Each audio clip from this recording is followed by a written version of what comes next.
Welcome to a new edition of the Neon Jazz interview series with Portland-based jazz singer, composer, and performer Shelly Rudolph.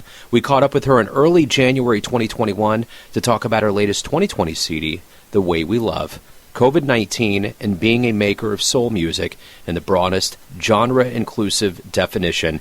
She's a fine and sultry singer and songwriter with a sense of adventure and desire for discovering and conveying emotional truth. She gets to that. She talks about it. Enjoy. Hey, thanks for taking a minute after the show. Oh, thank you. Thank you so much. Absolutely. I guess my first question up front is, we're in a brand new year here, and we're kind of putting everything behind. How did you survive this year of jazz silence? How was it for you? Oh, goodness. It's been rough, Yeah. Yeah. I love to write and sing, but I love people and I love to perform so much that it was definitely a rough transition. I've been trying to embrace it. It's a good opportunity to be able to spend more time in my studio and work on stuff that normally I wouldn't have time to do, So there's definitely been some blessings in that, and I've been able to work with people who are normally too busy to work together. So that's been really fun to remote sending tracks back and forth. But it's hard to keep the spirits up, You did have an album that came out during this time. So was that any kind of a remedy that helped things? The same, I think, kind of a blessing and a curse. Yeah. Just how that year has been, it's like everything at once. It was amazing to have the album done. It was a super long project, and I'm really just amazed with how it came out and all the incredible people on it. But I had such a vision in my head of what it was going to be like to release it, and get to celebrate and do lots of shows and go on tour, and none of that happened. So it was good and bad. I definitely connected. It feels like the whole year has been like that, kind of connecting more deeply with people and more intimately in a strange but wonderful way, But yeah, hard to have the celebration, letting loose aspect going on. Yeah, I understand. So, when you get back to the stage, do you think you're going to have more vigor or more of an appreciation? What do you think it's going to do to you? Oh, definitely. Yeah. I always loved it but yeah, I think definitely I will be. I can't wait to sing nonstop, and just I can't wait to just connect with people one-on-one and live and in person and just play with other musicians. It's so hard to play. You can't play in real time right now. Is nearly impossible with the technology. So just that working with musicians too in that wonderful creative way. I'm so looking forward to that. Let's go back to the beginnings of your life. Talk to me a little bit about how music and singing became your life.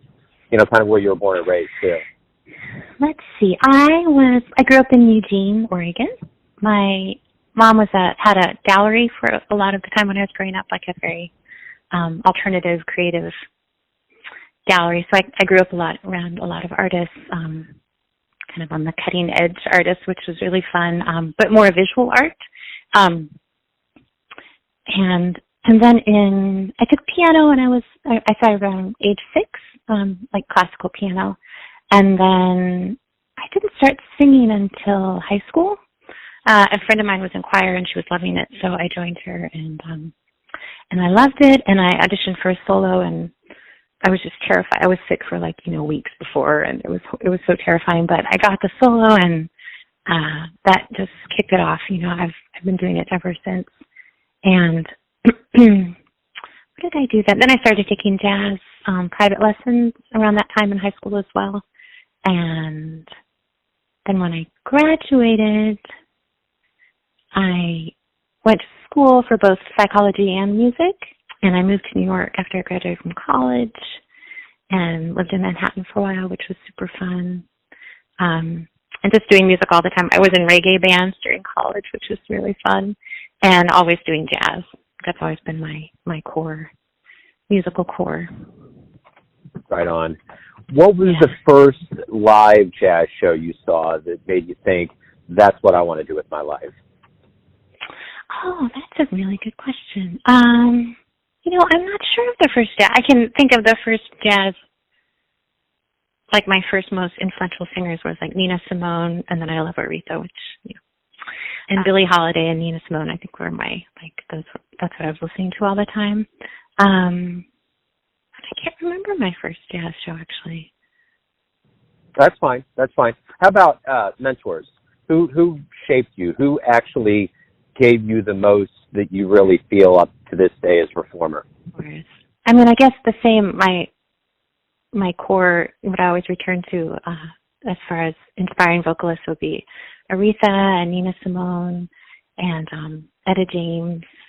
I kind of have just kind of done it on my own a lot. I did have some voice lessons when I started, but I just kind of am more intuitive, kind of a singer, writer, performer.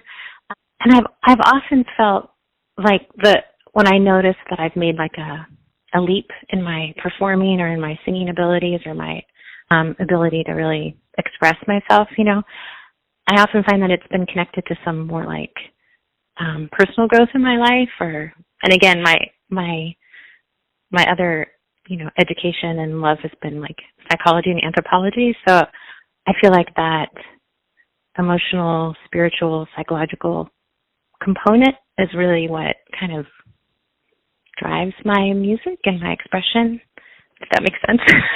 Yeah, it certainly does. It's a kind of spiritual cleansing experience. And that's what's been so hard. I joked about that for the last year, but like, it's just been like, I've realized how much music and singing and connecting that way is so therapeutic. It's been like, I've just had to find other ways to stay like sane and grounded and healthy now that piece is gone. It's like such a lifeline for me.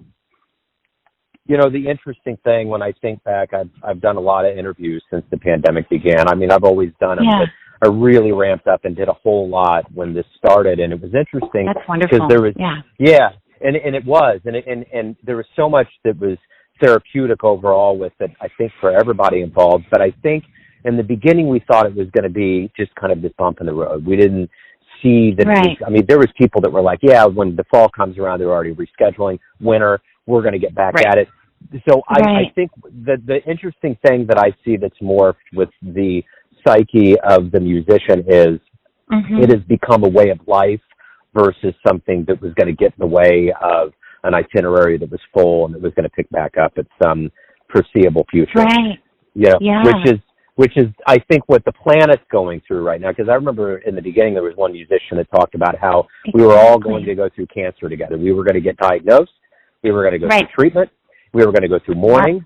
And then we were going to go through rebirth. And that's kind of the thing right now, which we don't know when we are going to go through rebirth. And that's the ambiguity that I think hexes all of us, because we're all like children. We never grow out of the phase of wanting to know when Christmas Day is. And we don't know when Christmas Day is.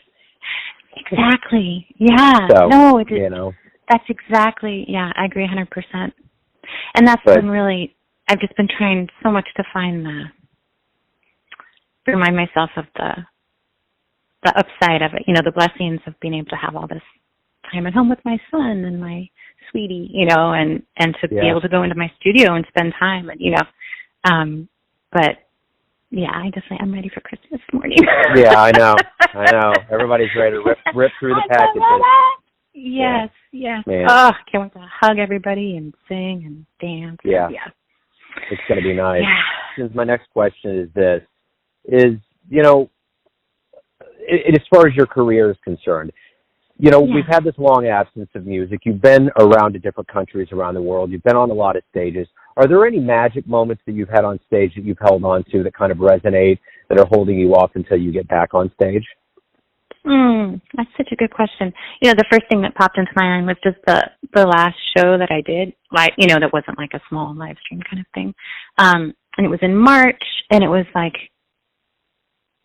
things were setting just barely, like we could tell it was going to shut down, and it was just at the everyone's kind of spinning and what's going to happen. And I went back and forth like all day. Should I do this gig? Should I not do this gig? You know, but I decided to, and it was with my wonderful trio that I love so much.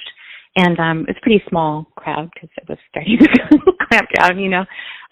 But oh my goodness, it was, again, such like a spiritual, extraordinary moment. You know, I mean, it just felt like everyone felt so present and like they understood that this was going to be it for a while, you know.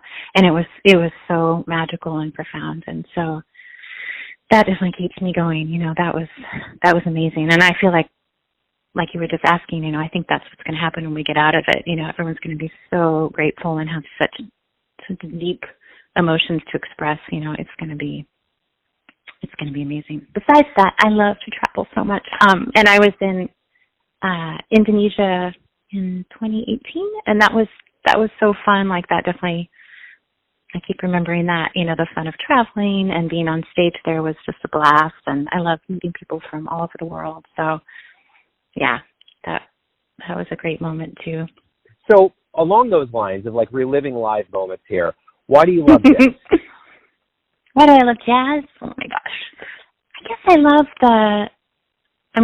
the sound of it, you know, whatever that means. But I love the freedom of it and the intuitive nature of it. And the way you, I guess, again, that creating together and being present together and that connection, you know, is so glorious. And that happens, of course, you know, in any sort of music, and I've done all different kinds of music. But with jazz, I don't know, there's this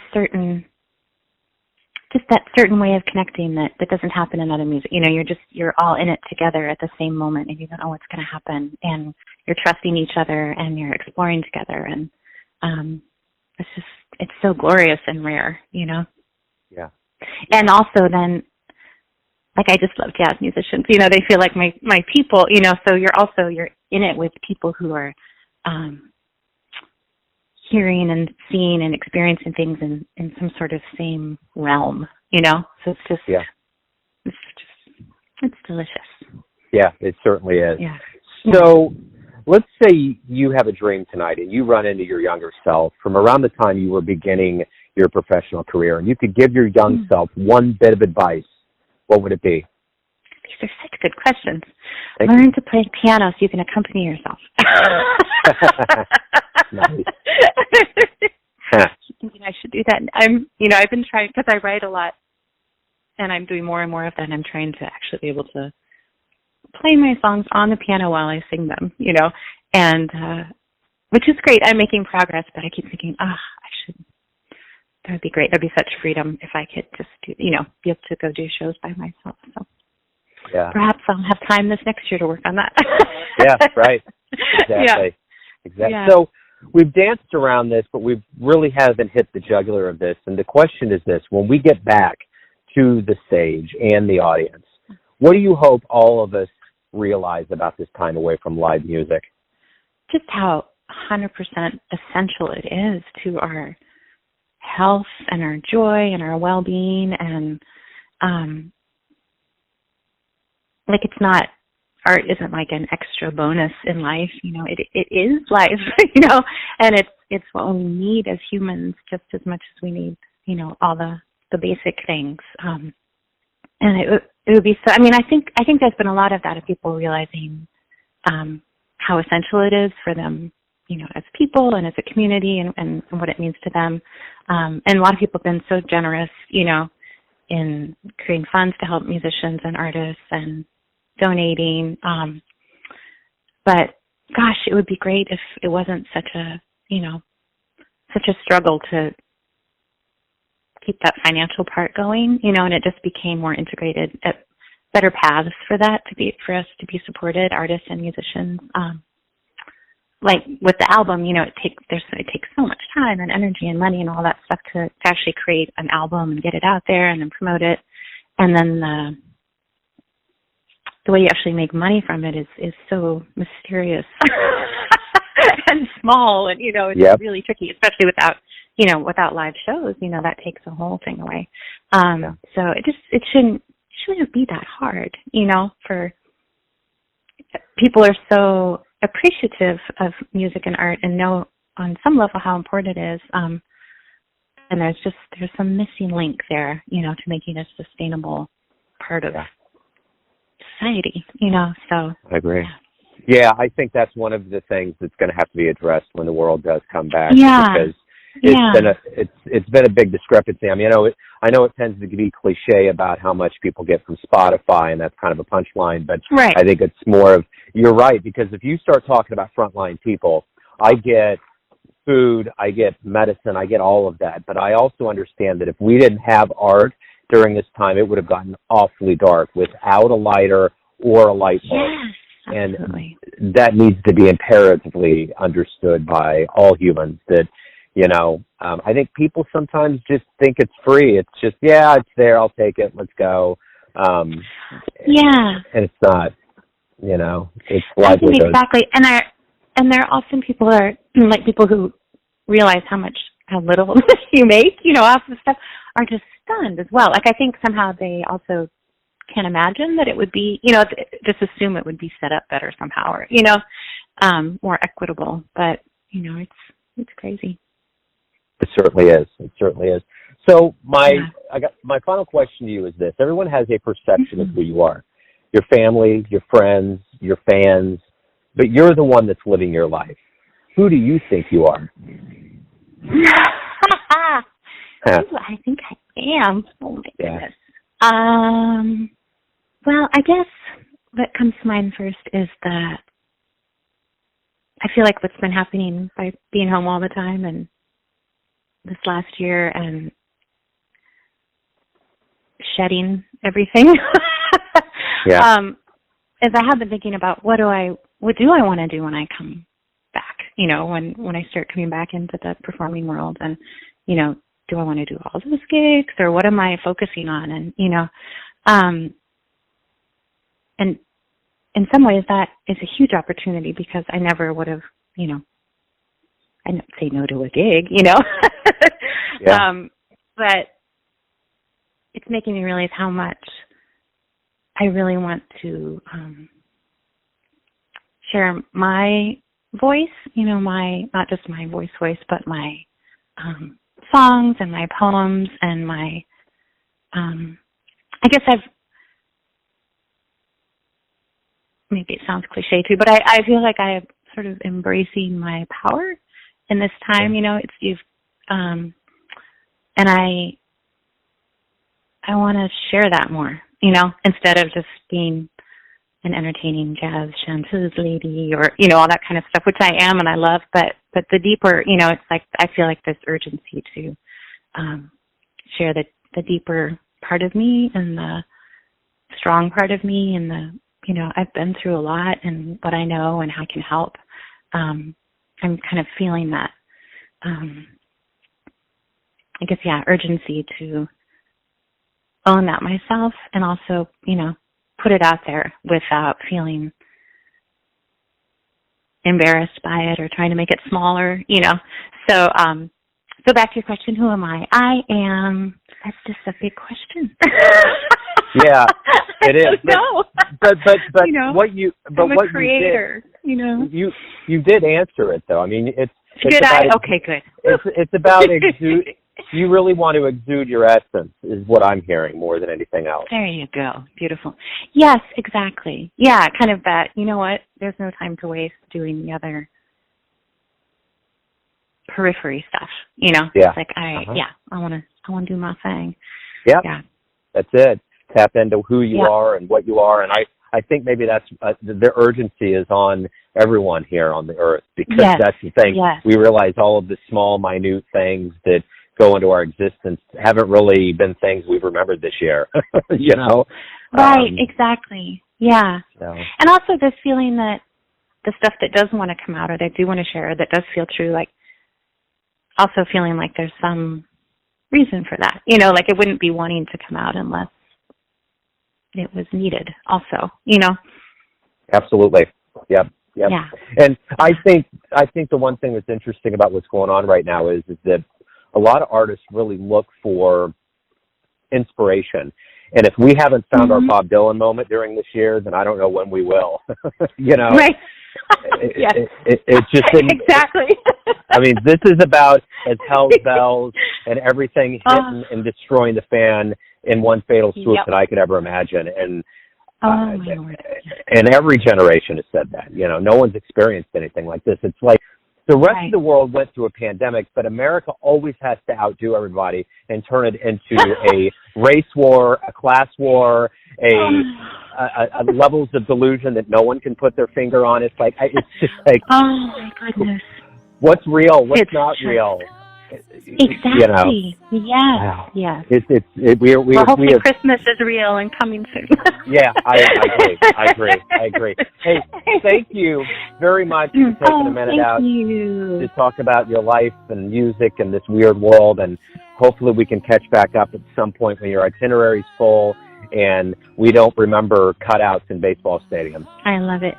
Thank you so much. Thanks for listening and tuning in to another Neon Jazz interview, where we give you a bit of insight into the finest singers in Portland, Kansas City, and spots all over the world, giving fans all that jazz. And thanks to Shelly for time, cool, and class.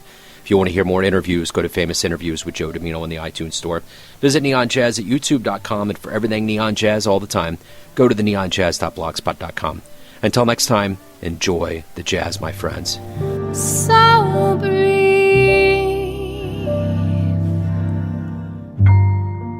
carry me home.